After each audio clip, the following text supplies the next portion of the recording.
BNP সংবিধানে এমন ব্যবস্থা রাখতে চায় যাতে কেউ পরপর দুবারের বেশি প্রধানমন্ত্রী হতে না পারে।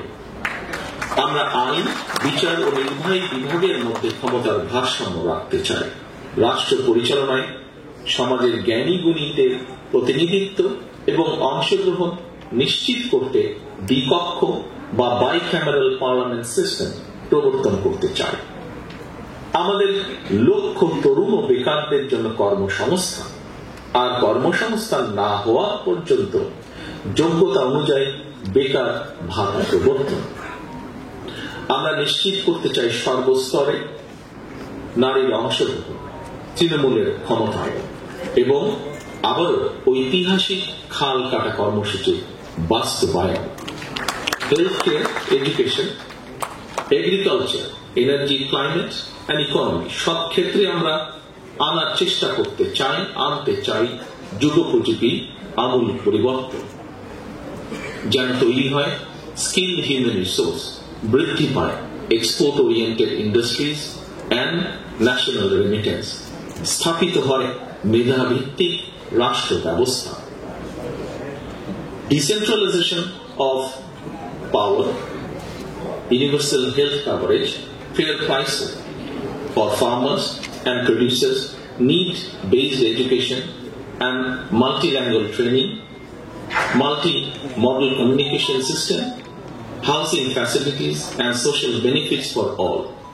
এই পরিবর্তনগুলো ধর্ম, বর্ণ, গোত্র, গোষ্ঠীর সমতল পাহাড়ি নির্বিশেষে সুষম ও সম অধিকারে আধুনিক বাংলাদেশ নির্মাণে একটি ঐক্যমতের ভিশন বলে আমরা মনে করি।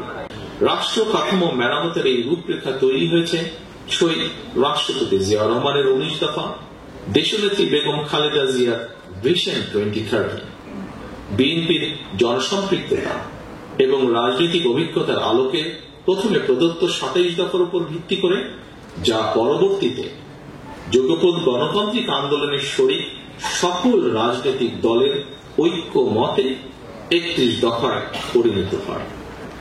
বর্তমানে দেশের আলোচিত প্রায় সব সংস্কার প্রস্তাবই আমাদের এই 31 দফায় অন্তর্ভুক্ত রয়েছে।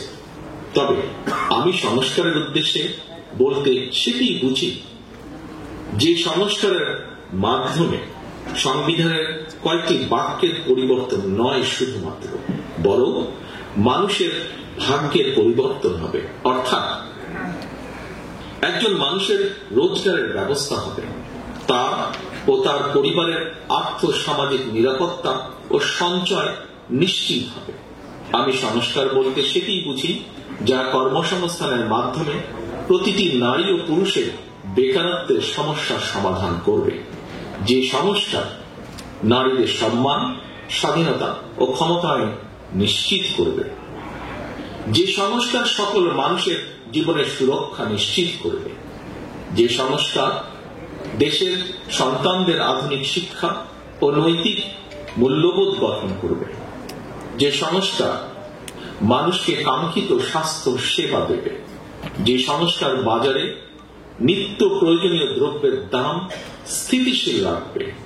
আমি সংস্কার বলতে সেটিই বুঝি যা কৃষক, শ্রমিক সহ সকল কর্মজীবী মেহনতি মানুষের ন্যায্য ও প্রাপ্য মজুরি নিশ্চিত করবে।